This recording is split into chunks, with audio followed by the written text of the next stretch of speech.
আজকে ঈদের মতো লেগে গেছে, তো অনেকদিন ধরে আমরা অপেক্ষা করছি যে কবে আসবে। আমরা একটা ইতিহাসের সাক্ষী হতে পেরে খুবই আনন্দিত এবং রোমাঞ্চিত। 25 বছর পরে তো আমার কাছে এটা আরো বেশি ভালো লাগছে যে যেন একটা কি বলবো উৎসব মুখর পরিবেশ, অন্যরকম একটা মাত্রা এক কথায় বলতে গেলে। ইস্তার পরে মনে হবে না এরা যোগ্য, আমরা যোগ্য প্রার্থীকেই ভোট দিব এবং যোগ্য প্রার্থী চাই। হ্যাঁ, ভোট দেওয়ার জন্য অধীর আগ্রহে আছি, কারণ হচ্ছে অনেকদিন পর রাকসু হতে চলেছে আর আমরা অনেক আশা নিয়ে আছি যে প্রার্থী যারা যোগ্যতায় নির্বাচিত হবে তারা আমাদের সমস্যাগুলো বুঝবে এবং আমাদের ক্যাম্পাসে যেসব সমস্যা আছে সেগুলো সমাধানে কাজ করবে।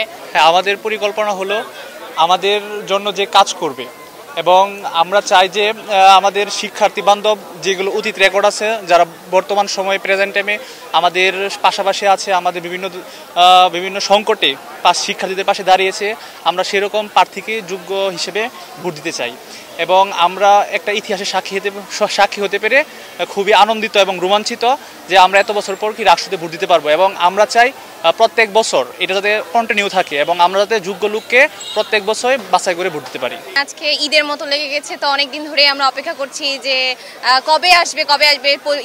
25 তারিখ থেকে 16 তারিখ আসলো, তো মানে আজকে আমরা খুবই আগ্রহে আছি যে আমাদের পছন্দের প্রার্থীকে যোগ্য মনে করে তাকে ভোট দিয়ে এই রাকসুতে নির্বাচিত করা, যাতে আমাদের অসুবিধাগুলো তারা সম্পূর্ণ দূর করতে পারে। এই জন্য আমরা অনেক আগ্রহী। হ্যাঁ, অনেক প্রার্থী এসেছে, মানে ম্যাক্সিমাম প্রার্থী রিচ করেছে আমাদের প্রতি, ওদের ইস্তেহারগুলো অনেক সুন্দর, কিন্তু হচ্ছে যে মানে যেই সব থেকে ভালো ইস্তেহার প্রকাশ করেছে তাকেই আমরা ভোট দিব, মানে যদি যেখানে আমাদের যোগ্য মনে হয় যে সমস্যাগুলো নিরূপণ করবে আমাদের, তাকেই আমরা ভোট দিব ইনশাল্লাহ। হ্যাঁ, দীর্ঘ 35 বছর পরে রাকসু নির্বাচন হচ্ছে, আমরা ইতিহাসের সাক্ষী হতে যাচ্ছি। আমরা আগামী 16 তারিখে নির্বাচিত করব যোগ্য প্রার্থীদেরকে, এই জন্য আমরা অধীর আগ্রহে অপেক্ষা করছি। আর এটা ওইটা না, কাপড় ধোয়ার একটাই সলিউশন, চাকা অল ইন ওয়ান। দেখুন, আমরা এমন প্রার্থী চাই যে শিক্ষার্থী বান্ধব, আমাদের সমস্যাগুলো বুঝবে। আমরা যেমন যে আমাদের স্টারগুলো যার আমার ভালো লাগবে, যেমন আমাদের হলের খাবারের মান উন্নয়ন করবে বা আমাদের একাডেমিক বিল্ডিংগুলো ঠিক করবে, পরিচর্যা করবে, বা হল যেমন আমাদের শেরেবাংলা হলটা অনেক দিন ধরে পড়ে আছে, মানে থাকার অপযোগী হয়ে গেছে, এগুলো যে ঠিক করে দেবে, যে এগুলো ইস্তেহার দেবে, যাদের দেখে মনে হবে যে না, যাদের ইস্তেহার পরে মনে হবে না এরা যোগ্য, আমরা যোগ্য প্রার্থীকেই ভোট দিব এবং যোগ্য প্রার্থী চাই। 24-25 শিক্ষাবর্ষের শিক্ষার্থী হিসেবে আমার কাছে এই ব্যাপারটা, প্রথমত আমার কাছে না, বিশ্ববিদ্যালয়ের প্রতিটা শিক্ষার্থীর কাছে এটা নতুন একদমই।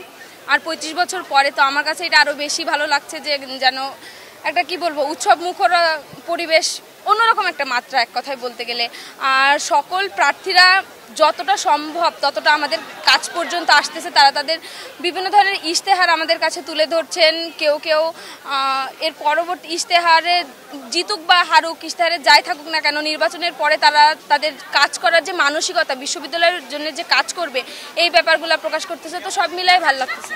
এখনো পর্যন্ত নিরাপত্তার যে পরিবেশ, বিশ্ববিদ্যালয়ের প্রশাসন সেটা আলহামদুলিল্লাহ খুব ভালোভাবে নিজেদের আয়ত্তে রাখছে এবং বলা হয়েছে যে অনেক কঠোরভাবে পরিবেশটাকে নিয়ন্ত্রণ করা হবে। তো আশা করা যায় ভালোই হবে। রাজনৈতিক এজেন্ডা বাস্তবায়নের চাইতে বেশি নজর দিবে শিক্ষার্থীদের উন্নয়নে, পড়াশোনার উন্নয়নে, কীভাবে ক্যাম্পাসে মানে শৃঙ্খলা বজায় থাকে, এই দিকগুলো যে সবচাইতে বেশি তার ইশতেহারে রাখছে, আমরা তাকেই এগিয়ে রাখবো। আর যারা সবসময় আমাদের সাথে কাজ করছে এবং জুলাই আন্দোলনে অগ্রভূমিকায় ছিল, তাদেরকেই আমরা আগেই রাখবো।